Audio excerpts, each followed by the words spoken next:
여러분 3일 동안 평안하게 잘 보내셨습니까? 날씨가 많이 더워진 것 같아요, 금세. 몇 주 전만 하더라도 되게 싸늘하고 춥고 했는데, 이제는 이 저녁에 제가 이 긴팔 와이셔츠에다가 이 외투를 이 콧 입는 게 상당히 부담스러울 만큼 그런 날씨가 더워진 것 같습니다. 이제 곧 이어서 여름이 다가오고, 그러면 한 해의 절반이 지나가는 겁니다. 연초에 세웠던 그 계획들을 다시 한번 점검해보고 우리가 하나님 앞에서 다시 한번 바른 관계로 살 수 있는 그런 신앙이 될 수 있도록 다시 한번 살펴보는 여러분과 저가 되기를 바라겠습니다. 자, 오늘도 우리 로마서 7장, 6장이 끝나고 7장 공부를 한번 해보도록 하겠습니다. 로마서 7장, 우리 먼저 1절부터 6절까지의 내용을 한번 읽어보겠습니다. 시작. 형제들아, 내가 법 아는 자들에게 말하노니 너희는 그 법이 사람이 살 동안만 그를 주장하는 줄 알지 못하느냐.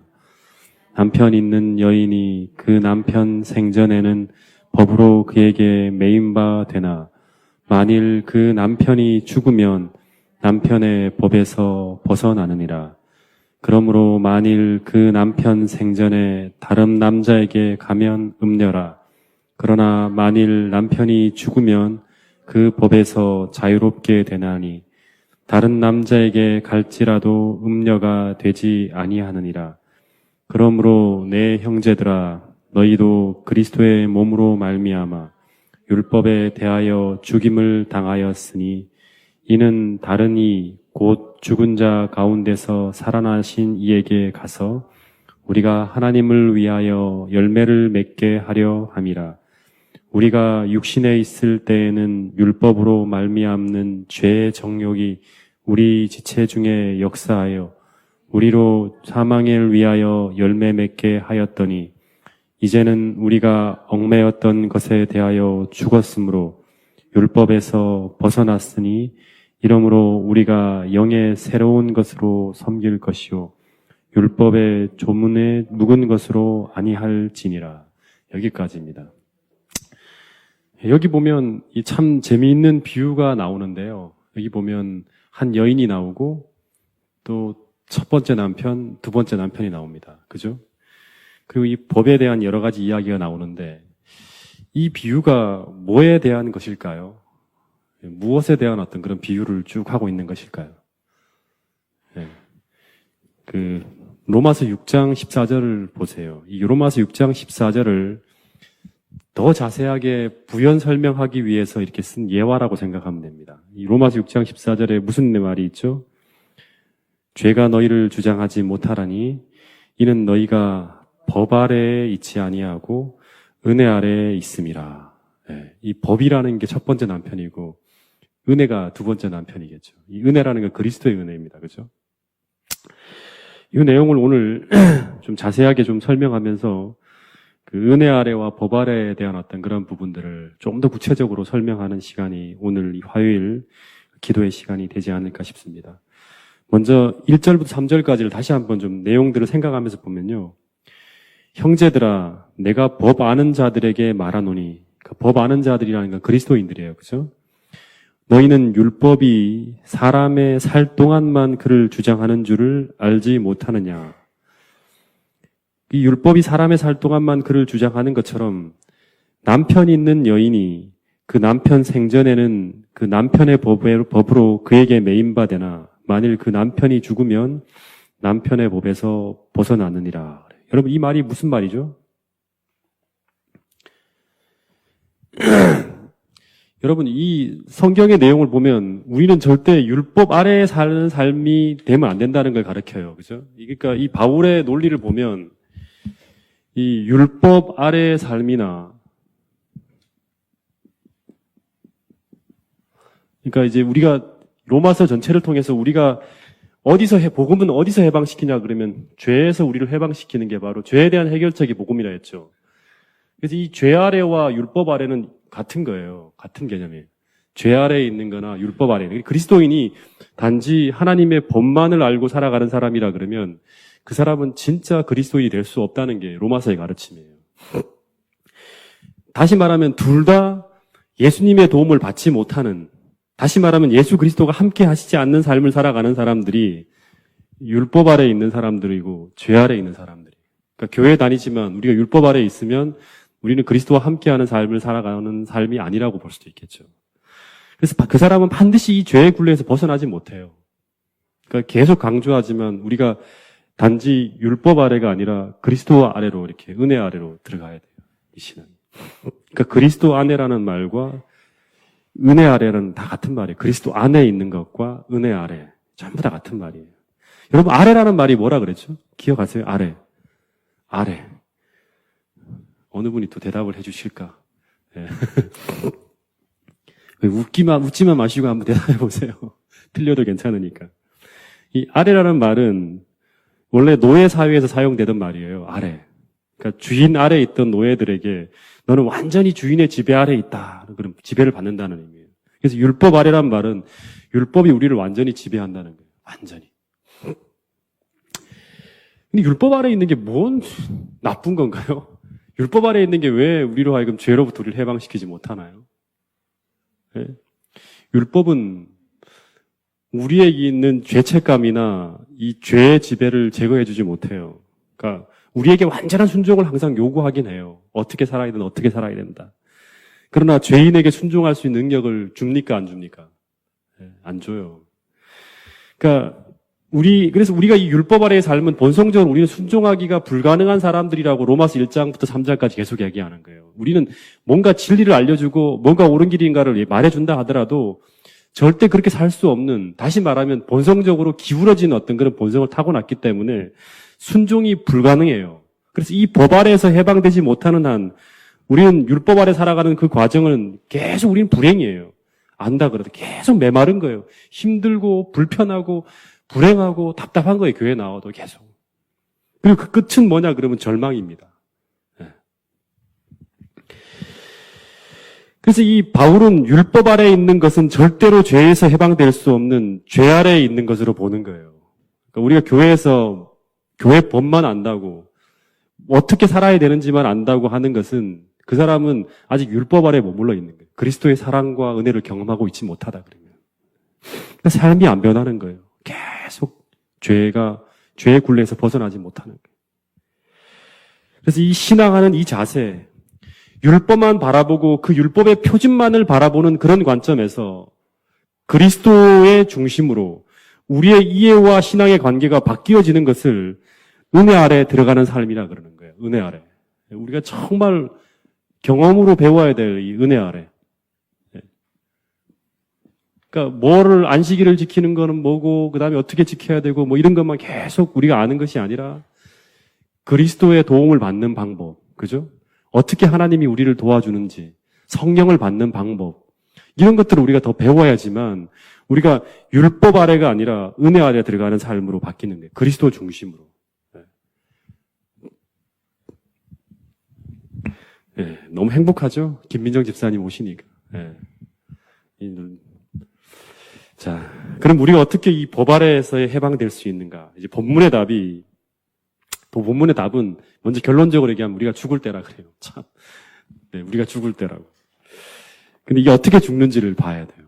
자, 어떤 여인이 한 남자와 결혼해서 살게 됩니다. 근데 이 남자는 완전주의자예요. 제가 옛날에 완전주의자였거든요. 네. 모든 면에서 완벽을 추구하는 남자였어요. 근데 처음에 이 남편이 그렇게 살아가니까 너무 존경스러운 거예요. 와. 그래서 너무 거룩하다 하고 아주 존경하게 되었는데, 그러나 세월이 지나면서 차츰차츰 이 남편이 두려워지기 시작하는 거예요. 왜냐 그러면 가정생활에도 철저한 규칙을 세워갖고 이 규칙을 깨트린 식구들에게는 엄격한 이 형벌을, 다시 말하면 벌을 막 적용하는 거예요. 근데 이 아내가 잘하려고 아무리 노력하면 할수록 자꾸 실수를 하는 거예요. 인간이기에. 그러면서 점차 모든 면에서 자신을 잃어가고 마침내는 삶의 의욕을 상실하게 됩니다. 이 여인이. 그래서 아주 깊은 열등감에 사로잡힌 이 여자는 한마디로 말하면 절망적인 삶을 계속 살아가는 거예요. 매일매일. 그러던 어느 날 이 남편이 교통사고로 탁 죽어버렸어요. 처음에는 이 남편이 딱 죽었다는 얘기를 듣자마자 충격적이었지만 솔직히 여자의 마음속에는 이 편안함과 해방감을 느낍니다. 그리고 남편이 죽은 지 몇 년 후에 이 직장 친구의 소개로 또 다른 남자를 만나서 재혼을 하게 됩니다. 근데 이 새로운 남자는 들어보니까 사고로 거의 죽었다가 살아난 남자였어요. 이런 경험 탓인지 매사에 첫 남자와 다르게 아주 이해심이 많았어요. 그러니까 아내가 실수할 때도 옛날 같으면 당신은 오늘 이 접시를 깼으니까 밥을 굶어야 되겠죠? 규칙에 나와 있습니다. 막 이렇게 하면서 하는데 이렇게 하지 않고 이 여자가 실수를 해도 이 아내의 연약함을 이미 다 알고 있다는 듯 따뜻하게 위로해주고 그 연약함을 극복할 수 있도록 막 도움을 주는 거예요. 그러면서 이 여자가 이 새로운 남편과의 관계 속에서 점차 잃었던 자신감을 되찾기 시작하고 그러면서 이 남편이 이제는 더 이상의 두려움의 대상이 아니라 하는 애정의 대상으로 바뀌기 시작합니다. 그러면서 이 여자의 삶이 아주 새로운 활기로 가득 차게 되고 그리고 매우 의욕적인 미래가 이 여자의 앞에 펼쳐지기 시작하는 거예요. 이 남자와 함께 가는 길은 어떤 길이라도 두려움이 없다는 생각이 드는 거예요. 여러분 제가 지금 무슨 이야기를 하는지 아시겠습니까? 무슨 이야기를 하는지 아시겠습니까? 김모순 집사님, 김민정 집사님에게 빠지셔가지고 제 얘기는 하나도 안 듣네. 여러분 지금 이 비유의 이야기는 로마서 7장 1절부터 6절까지의 본문을 현대적으로 제가 다시 각색한 거예요. 현대적으로 각색. 그러니까 이 여자는 누구예요? 이 예화에 나오는 이 여자는 누구예요? 예? 이 첫 번째 남자하고 정말 이혼하고 싶은 이 여자는 누구예요? 바로 우리 그리스도인이에요. 그리고 이 첫 번째 남자는 누구예요? 첫 남편. 누구예요? 예? 율법이에요, 율법.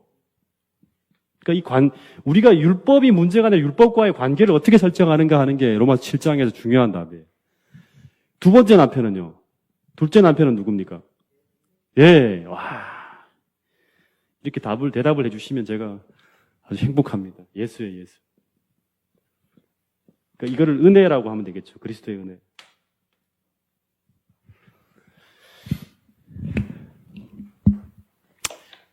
혹시 모든 사람들에겐 다 태어나면서부터 율법이 주어집니다. 모든 사람들에게.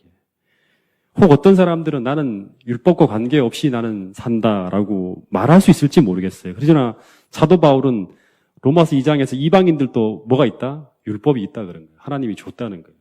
이게 바로 뭐예요? 양심이에요, 양심. 그래서 이 양심이 율법이 되어서 계속 하라와 하지 말라고 하는 이 끊임없는 그들의 양심을 두드리는 이 소리를 들으면서 그들은 이 삶을 구속하는 이 소리를 피할 수가 없는 거예요.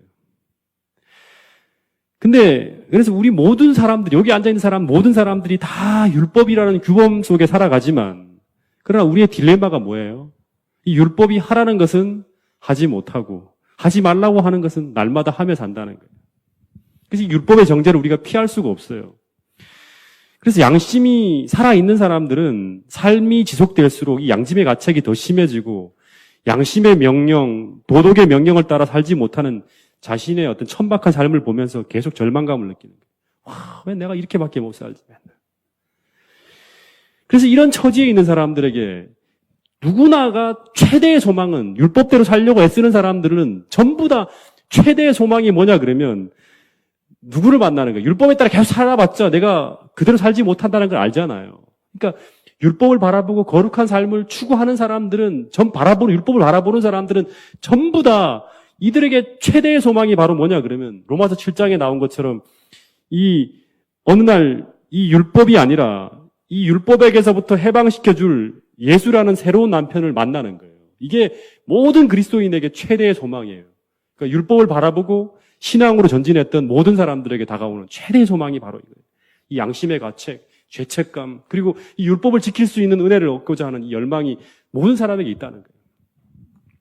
그래서 이런 사람들에게 예수 그리스도가 답이라는 그 성경절이 어디 나오냐 그러면 갈라디아 4장 4절부터 5절 말씀을 한번 보겠습니다.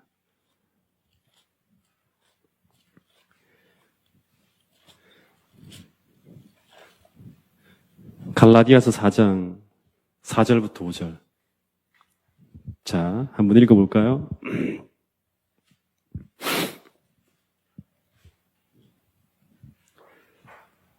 시작. 때가 참에 하나님이 그 아들을 보내사 여자에게서 나게 하시고 율법 아래 나게 하신 것은 율법 아래에 있는 자들을 속량하시고 우리로 아들의 명분을 얻게 하려 하심이라. 율법 아래에 있는 사람들이 바로 이 죄 아래 사는 사람들이고 계속 여기서 해방되지 못한 어떤 그런 무거운 짐을 계속 가지고 사는 거예요. 교회를 다니지만. 그래서 우리는 어떻게든 이 예수님과의 이 예수님과 결혼하는 이 관계로 들어가야 돼요. 우리가 율법과의 관계를 새롭게 설정하고 주님과의 새로운 관계를 반드시 만들어내야 돼요. 은혜 아래의 삶으로 우리 관계가 바뀌어야 돼요. 근데 이제 로마서 7장을 보면 문제는 뭐냐 그러면 우리가 바라는 새로운 남자가 누구예요? 우리는 이 둘째 남편과 결혼을 해야 돼요. 우리는 예수 그리스도와. 그죠? 근데 지금 우리 대부분 그리스도의 처음에 기독교인들의 시작할 때 처음에 어떤 그런 다면서부터 모든 사람들은 어느 관계로 살아가냐 그러면 첫 남편인 율법에 다 매여 살아요. 처음에는. 모든 사람이 나면서부터 전부 다 나면서부터 다 이 율법과의 관계 속 결혼한 관계로 다 태어나게 돼요. 근데 여러분 성경에 보면 모세에게 주신 하나님의 율법을 보면 사람이 결혼을 할 때 그 결혼 관계가 서로가 실증을 느낄 때까지만 결혼하는 겁니까? 언제까지? 한 번 결혼했으면 평생 그 남자와 죽을 때까지 살아야 된다는 게 성경의 율법이에요. 근데 우리가 태어나자마자 율법 아래, 다시 말하면 죽을 때까지 이 율법 아래에서 율법에 매여 살아야 하는 율법과 결혼한 관계로 우리가 태어난다는 거예요, 문제는. 근데 로마서 7장의 비유를 보면 이 비유 가운데 나오는 이 여자가 정말 자신을 고통스럽게 만드는 이 남편을 떠나서 정말 그녀가 원하는 게 이 다른 남자, 다시 말하면 은혜로운 이 예수라는 사람과 결혼하고 싶은 마음이 참 많아요. 근데 절대 이 남자가 죽기 전에는 이 두 번째 남자와 결혼하는 것을 할 수 있습니까? 못합니까? 못한다는 게 지금 로마서 7장에 나오는 얘기예요. 그러니까 이 여자가 날마다 속으로 어떤 생각을 할까요? 나는 남편이 죽기를 원한다고. 마음속으로 날마다 아마 이 얘기를 할 거예요. 그럼 이 남편이 죽습니까? 절대로 죽지 않습니다. 다시 말하자면 이거 실제로 보면 안 되고 지금 이 이야기는 뭐예요? 예증이에요, 예증. 그러니까 성경에 대한 이야기의 어떤 그런 하나의 어떤 그런 예증이지 실제가 아니에요. 또 얘기하지만 율법은 뭐다? 정말 우리가 헤어지기를 원하는 첫 남편이요. 그리고 아내는 우리예요, 우리. 그리스도인이에요. 그리고 둘째 남자는 예수 그리스도라는 사실을 생각해야 돼요, 이 이유. 근데 이 의문이 생겨요. 이 첫 남편이 정말 나쁜 남편인가 하는 거예요. 이 첫 남편이 율법이 정말 나쁜 남편인가요? 네? 정말 못된 남편인가요? 네? 로마서 7장을 보세요. 12절, 14절.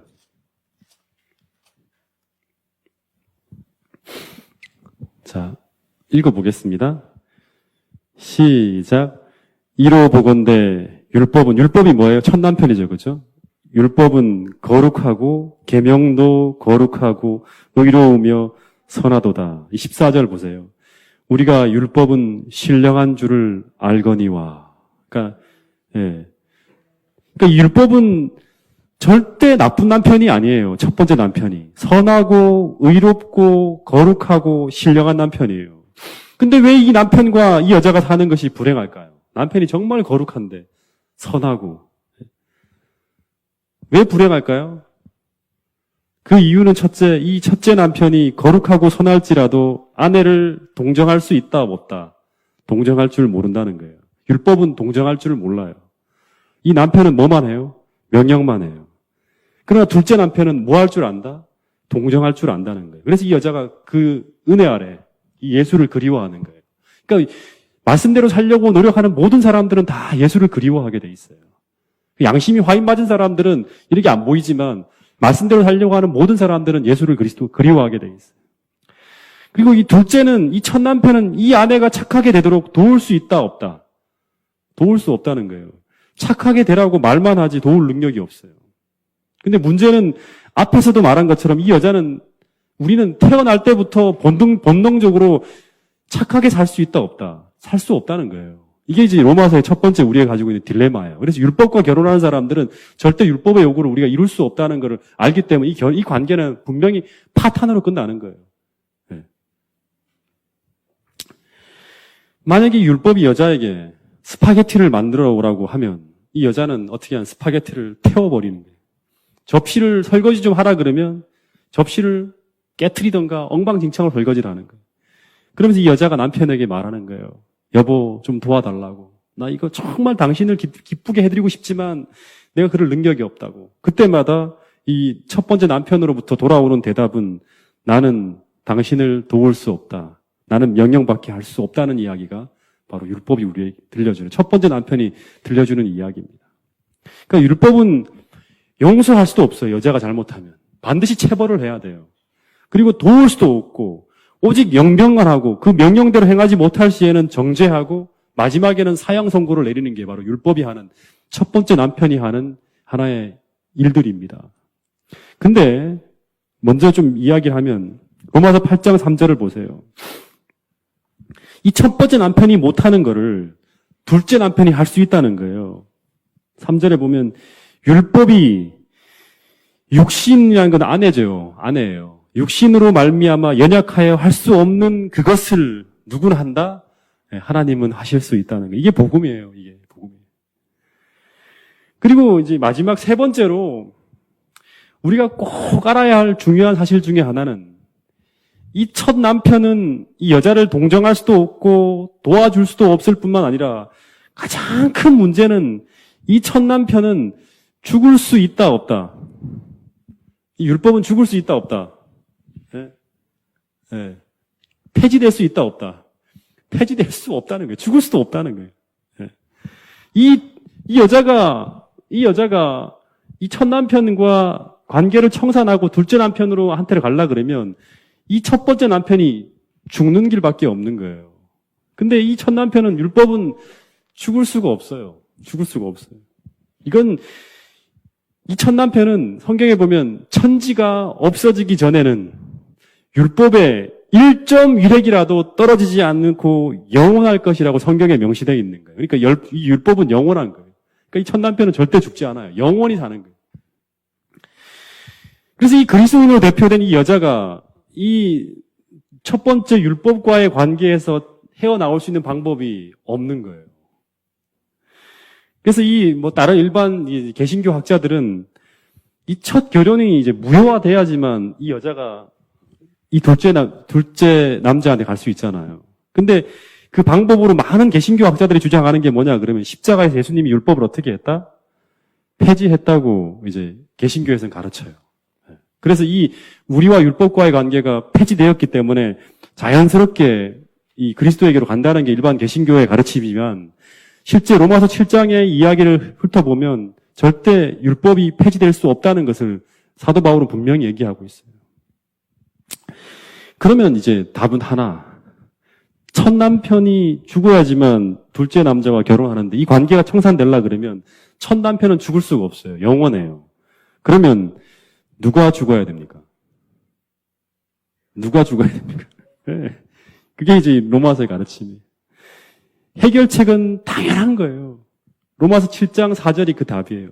그러므로 내 형제들아 너희도 그리스도의 몸으로 말미암아 율법에 대하여 죽임을 당하였으니 율법에 대하여 죽임을 당하였으니 이는 다르니 곧 죽은 자 가운데 살아나신 이에게로 가서 첫 번째 관계가 끝나고 예수님에게로 가는 거예요. 대로 결혼하는 거죠. 이렇게 갔을 때 우리로 하나님을 위하여 열매가 주렁주렁 맺리는 그러한 일을 할 수 있다는 거예요. 그러니까 이 여인에 대한 문제에 대한 해결책은 하나밖에 없어요. 이 여인이 죽는 거예요. 이것을 가지고 오늘 예수님은 우리에게 다가오는 거예요. 이 해결책을 가지고. 근데 우리가 죽는다면, 한 사람이 죽으면, 이 여자가 죽어버리면 이 예수와 결혼할 수 있습니까? 없습니까? 결혼할 수가 없잖아요. 근데 어떻게 우리가 죽으라는 말, 직접적으로 죽으라는 말이 아니라 이 로마서 6장까지 이야기를 쫙 공부한 사람들은 주님과 함께 죽는다는 얘기만 딱 들으면 주님과 함께 죽는다는 의미로 딱 받아들일 수 있는 거예요. 다시 말하면 주님이 우리를 품에 안고 2000년 전에 돌아가실 때 우리가 주님과 함께 죽었으므로 그분의 죽음 속에 내가 죽어 있는 것을 인정함으로 주님 안에서 전 인류가 죽는 그 대속을 인정하는 거예요. 이게 바로 죽음이에요. 성경에서 말하는. 그렇게 했을 때 주님은 우리를 어떻게 하죠? 새 생명으로 부활시켜 주신다는 거예요. 그리고 부활시켜 준 그 사람과 예수님과 새롭게 결혼을 하는 거예요. 첫 번째 율법과의 관계가 청산되어지고 예수님과 다시 결혼하는 관계로 들어가는 거예요. 이렇게 될 때 우리가 주님의 아내가 될 수 있는 거예요. 자, 7장 4절을 다시 한번 읽어보겠습니다. 자, 어려운 얘기지만 한번 잘 생각하면서 한번 읽어보겠습니다. 시작. 너희도 로마서 7장 4절. 네, 시작. 너희도 율법에 대하여 죽임을 당하였으니까 율법이 너를 지배하던 것에 대해서 이렇게 노임을 받는 거예요. 이는 다르니 곧 죽은 자 가운데서 살아나신 이에게로. 이게 누구죠? 예수 그리스도에게로 다시 결혼하러 가. 첫 번째 남편에 대해서 죽임을 당하고 새로운 사람이 이제 예수 그리스도에게로 가는 거예요. 옛 자아가 죽고 새로운 사람이 그리스도에게 가는 거예요. 이렇게 갈 때 우리로 하나님을 위하여 열매를 맺게 하려 함이니라. 자, 저를 보세요, 이제. 여러분, 이 둘째 남자가 첫 남자보다 좋은 게 뭐라고 했죠? 기억하세요? 이 두 번째 남자가 첫 남자보다 훨씬 더 좋은 게 뭐라 그랬죠? 예? 예수님은 우리를 동정할 수 있다는 거예요. 성경이 어디 나오나요? 자, 히브리 4장 15절을 보겠습니다.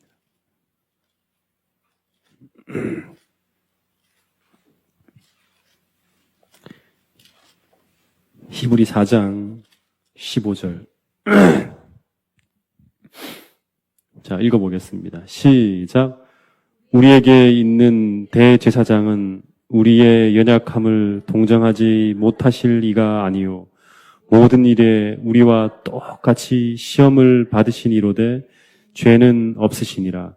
그러므로 우리가 긍휼하심을 받고 때를 따라 돕는 은혜를 얻기 위하여 은혜의 보좌 앞에 담대히 나아갈지니라.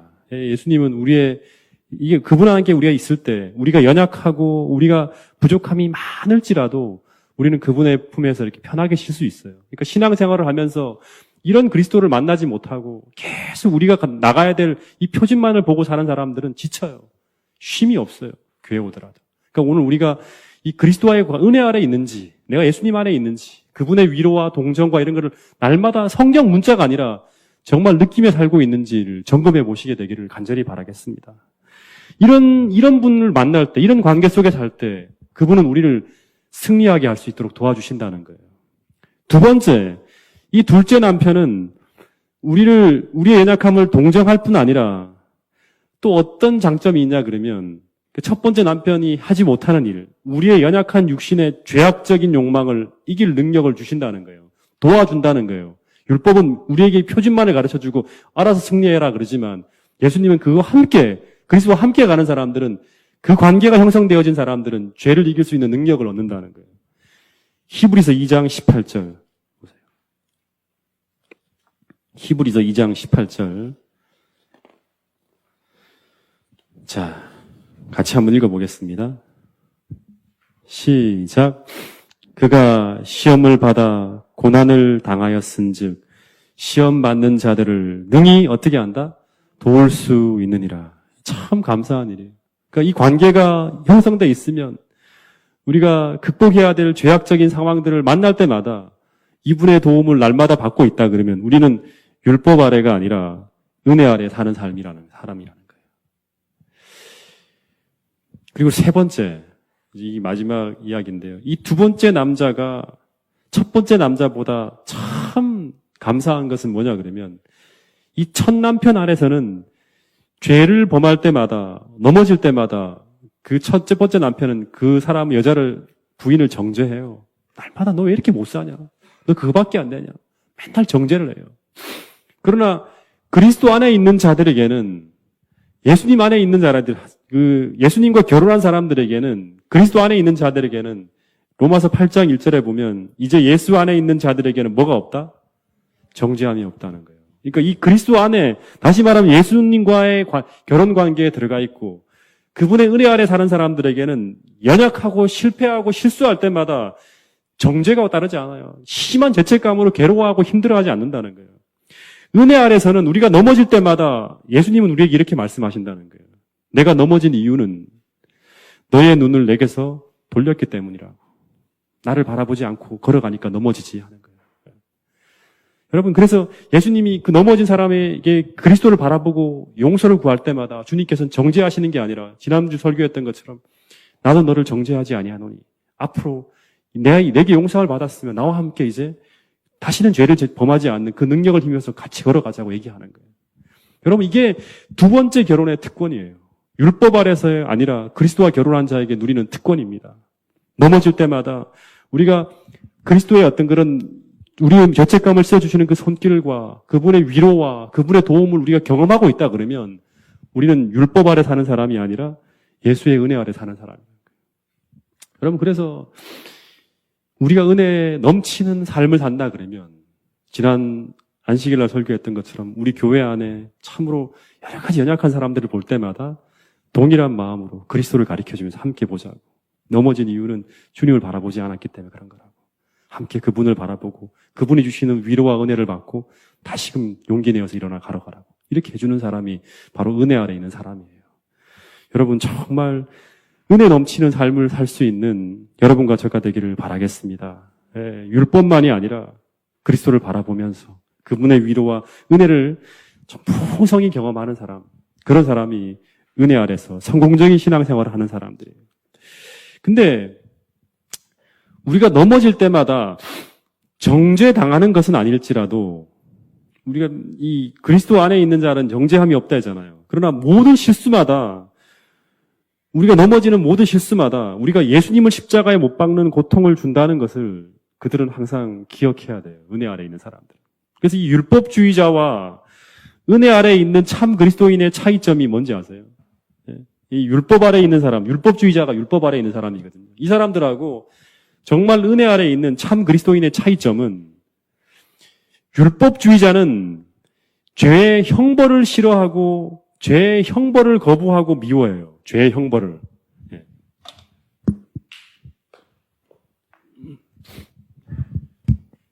그러니까 죄를 짓고 난 다음에 경험하게 되는 그 형벌과 그 결과를 굉장히 거부하고 미워하고 싫어해요. 근데 진짜 그리스도 안에 있는 참 그리스도인은 뭐를 미워할까요? 뭐를 미워할까요? 이게 차이예요. 죄 그 자체를 미워해요. 왜냐 그럼 이 죄가 내가 사랑하는 그리스도를 고통스럽게 만들고 슬프게 만들고 헷끄는 걸 깊이 느끼기 때문에 그래요. 십자가의 경험이 있는 사람들은 그런 차이가 있는 거예요. 여러분, 오늘 우리 모두가 이 율법에 대한 새로운 인식을 통해서 우리의 삶이 정말 그리스도에 대한 새로운 이해를 통해서 관계가 바뀌어지기를 간절히 바라겠습니다. 죄 아래와 율법 아래서가 아니라 참 그리스도의 은혜 아래서 영원히 그분과 함께 평안하게 사는 그 복음의 비결을 우리 모두가 꼭 깨닫고 은혜의 풍성이 넘치는 그런 신앙생활을 계속 경주하는 여러분과 저가 되기를 간절히 바라면서 오늘 말씀을 드리도록 하겠습니다.